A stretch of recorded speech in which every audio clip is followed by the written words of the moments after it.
Let them know that I know that the cops knew who I was. After Richard Mallory died, I left prints everywhere, and they covered it up. And let me kill the rest of those guys to turn me into a serial killer. I know they did, because I was no professional serial killer or anything, or murderer, or whatever you want to call it, you know. I wasn't professional at what I was doing. Aileen, I did some sloppy work, you know, and I left prints. February 29th, 1956, Diane Wuornos and Leo Pittman gave birth to their daughter, Aileen Pittman. At a young age, Aileen had to visit her father behind bars for serving time for child molestation. By the age of 9, Aileen's mother abandoned her and her brother Keith. They were forced to move in with their grandparents, Britta and Lori Wuornos. Things weren't easy for the two. Aileen's grandmother suffered from addiction with alcohol, and her grandfather was sexually abusive. Around the age of 11, Aileen was having sex with her brother, grandfather, in return for food and money. She became hooked onto drugs and alcohol. Time goes by and Aileen becomes pregnant. She's unsure of who's the child's father. Her grandmother knew about her sexual activity with her husband and her grandson, so to keep her family business confidential, she kicks Aileen out.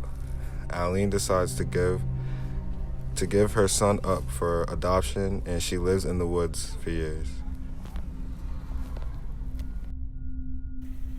As Aileen Wuornos grew older, her turbulent childhood continued to follow her around in the form of a habitual tendency to be self-destructive.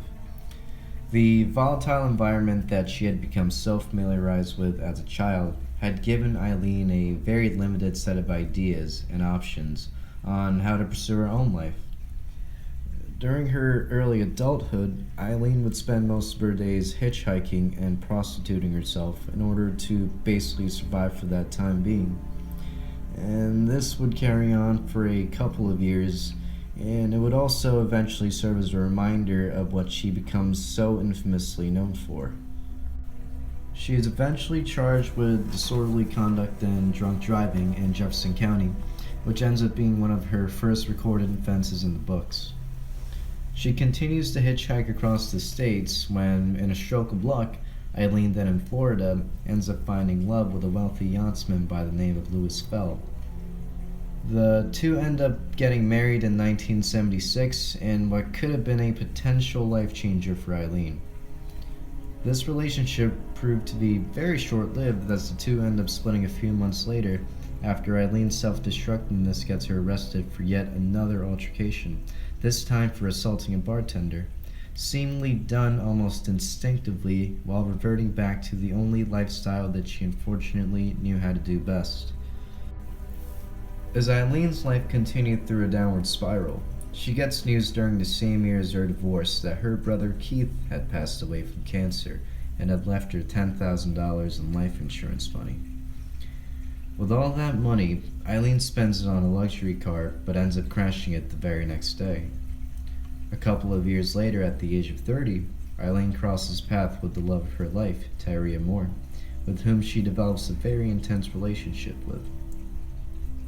From that point onwards, Aileen's crimes reached new extremes, almost as if something inside of her was trying to reach its calamitous potential, which eventually leads us to where her notorious story begins. In chronological order, these are all the people that fell victim to Aileen, all taking place in the state of Florida. First, and one of the most important, was Richard Mallory. He was an electronics store owner in Clearwater.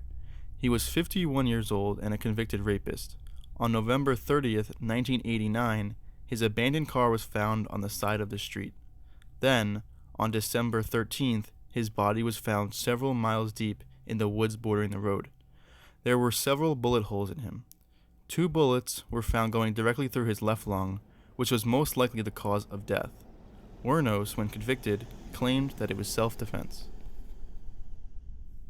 Then came David Spears. He was a construction worker in Winter Garden. At the age of 43, on June 1st, 1990, his body was found laying on the side of the Florida State Road 19 in Citrus County. most likely a participant of Eileen's sex work. David was found with 6 bullets in him. Next was Charles Cascadon, a part-time rodeo worker, who Aileen claimed she killed in a sloppy manner. His body was found in Pasco County. The gun Aileen used to murder him was also found at the scene, a small caliber pistol which he used to put 9 deadly shots into Charles. He was age 40. I can go on and on about the rest of the people she killed, like Peter Symes, Troy Burris, Charles Humphreys, or Walter Antonio, but the point is that she claimed she was doing the work for the police and that they were keeping an eye on her the whole time. Here's a snippet of what she said in her final interview. Did you know that they were surveilling me before I killed? And then I knew it? And that it was covered up? Did you know there was helicopters dropping down from the sky, deputy sheriff, with decoys picking me up 4 or 5 months before my arrest? It was covered up? But nonetheless, nobody ever asked me these questions. Whether the cops were following you or not, Aileen. Oh, whether the cops were following me or not, Aileen, okay, what? All of the men that were found dead from the hands of Aileen were men that she claimed tried to attack her, and Aileen explained that she simply was defending herself. Peter Symes' body was never found. Instead, Eileen's fingerprints were all over his car 2 days before he disappeared. Troy Burris was found in the woods with 2 shots in his head. Charles Humphreys also found in the woods with 6 shots in his head and torso, and Walter Antonio found slumped in his car. He had been shot 4 times. All of these murders were men. All were shot, and they were all done by Aileen. Even though she was a murderer, perhaps she was doing justice by getting these so-called rapists off the street. Thanks a lot. You're an inhumane bunch of fucking living bastards and bitches, and you're gonna get your asses nuked in the end. And pretty soon it's coming.